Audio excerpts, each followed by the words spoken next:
Em nome do Pai, do Filho e do Espírito Santo. Amém. Bom dia do Evangelho segundo São Lucas. Naquele tempo, todos estavam admirados com todas as coisas que Jesus fazia. Então Jesus disse a seus discípulos: Prestai bem atenção às palavras que vou dizer. O Filho do Homem vai ser entregue nas mãos dos homens. Mas os discípulos não compreendiam o que Jesus dizia. O sentido lhes ficava escondido, de modo que não podiam entender, e eles tinham medo de fazer perguntas sobre o assunto. Palavra da salvação. Glória a vós, Senhor. Duas coisas classificam esta narrativa ou chamam a atenção. Desta narrativa do assim chamado segundo anúncio da paixão. Neste Evangelho de São Lucas, um pouquinho antes dessa passagem, quando Jesus perguntou sobre quem diziam os homens e depois quem diziam os discípulos que ele era, diante da resposta de Pedro, tu és o Cristo de Deus, ele faz o primeiro anúncio da paixão. Ali não se menciona nenhuma reação dos discípulos. Aqui, próximo deste primeiro anúncio, o segundo que nós ouvimos agora.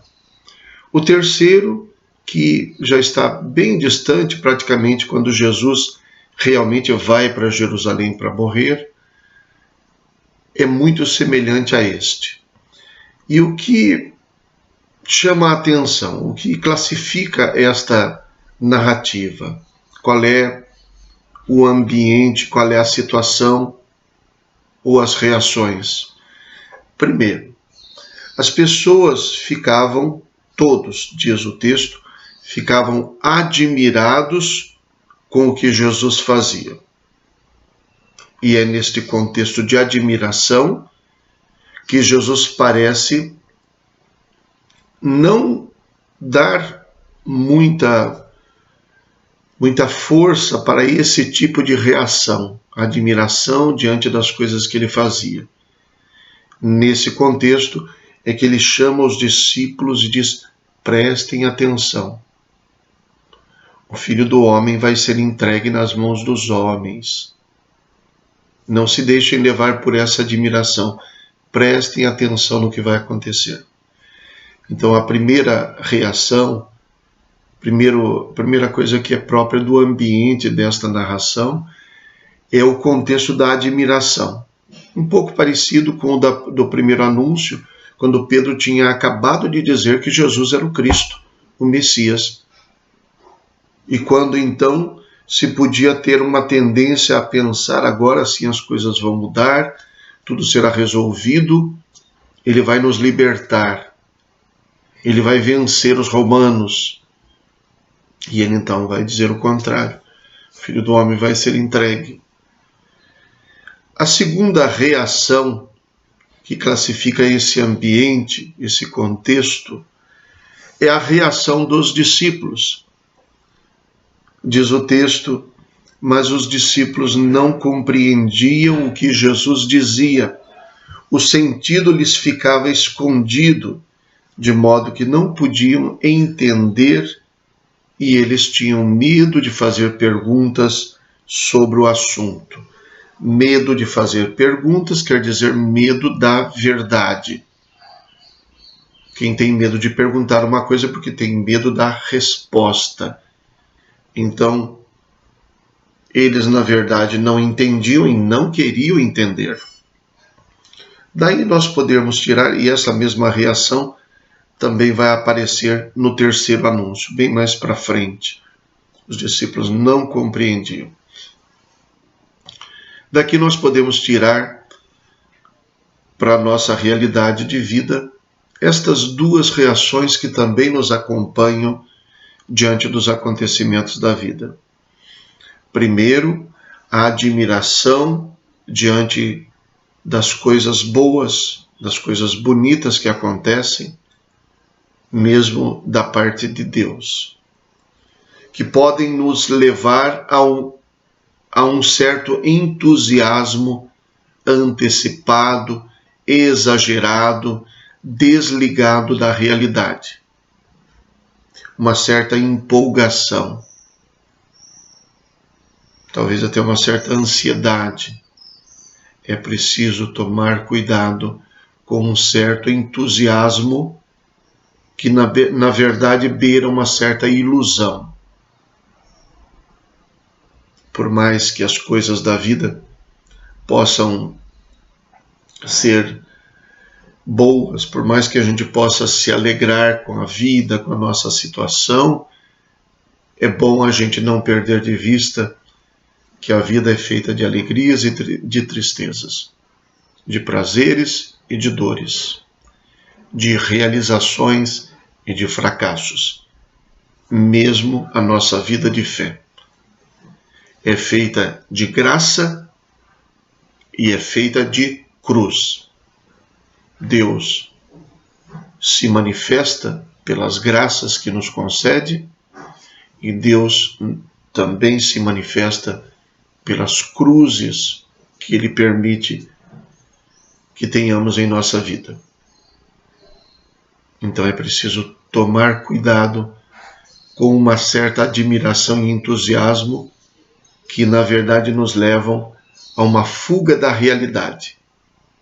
E talvez seja por isso que Jesus então diz, olha, prestem atenção.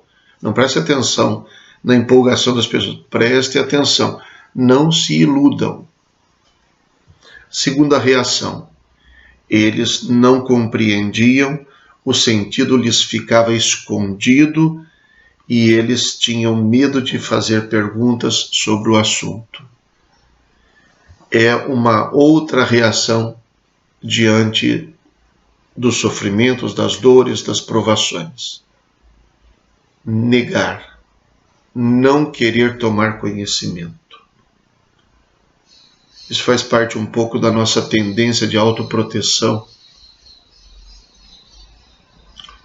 Existe uma experiência que a gente passa muitas vezes, eu já passei por isso, quando a gente descobre que tem uma doença que tem um certo potencial de gravidade. Isso aconteceu comigo. A gente fica lembrando da notícia que teve muitas vezes. E a gente não acredita. A gente não quer acreditar. Por muito tempo a gente fica, mas será que é verdade? Será que o médico disse isso mesmo? Será que esse exame não está errado? Faz parte do nosso instinto de autoproteção, uma certa incredulidade, uma certa negação. É um mecanismo de defesa nosso. A gente precisa assimilar a notícia aos poucos. Então nós temos uma tendência autoprotetiva de negar para nós mesmos. E é preciso tomar muito cuidado para que este mecanismo não nos supere, para que esse mecanismo seja superado. Chega uma hora em que a gente diz, não, é verdade. É verdade. Eu não queria que fosse verdade, mas é verdade. E como é que eu vou agir? E aí sim, assim a gente dá um passo à frente. É preciso tomar muito cuidado que essa negação não se transforme em negacionismo. Que daí a gente fecha as portas para a razão mesmo. Eu não quero saber da explicação. Não me interessa. É isso e pronto. Eu decidi que é isso. Isso também nos tira da realidade. Cuidado com as reações, então. As empolgações, entusiasmos que beiram a ilusão e fazem parecer que tudo é maravilhoso e que tudo será sempre maravilhoso. Não. E também a reação de negação que pode nos levar, se a gente não tomar cuidado e não superar, de um impulso de autoproteção para uma atitude de fuga da realidade. Os discípulos passaram por esse processo. E até o momento da cruz, e logo depois dele também, na cabeça deles não cabia o que estava acontecendo.